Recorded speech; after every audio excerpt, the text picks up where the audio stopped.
Hi friends, இப்போ நான் வந்து இளநீ சர்பத்து போட போகிறேன். அதுக்கு தேவையான இளநீ அதை எடுத்துக்கிட்டேன். அதுக்கு போய் வெட்டிட்டு வந்துடுறேன். ஒரு மிஷின் இருக்குது, அந்த மிஷினை வச்சு தான் வெட்டணும். பாருங்கள்.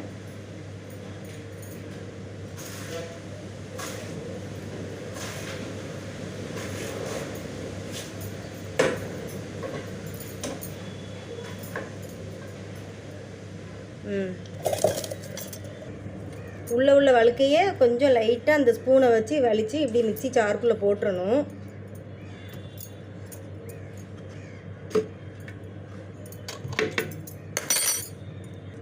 இந்த ஐஸ் கட்டியை உடச்சி உள்ளே போடணும்.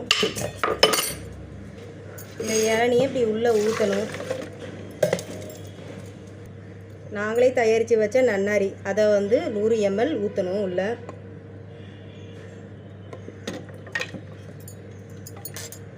அதை மிக்சியில் போட்டு இப்படியே அரைக்கணும்.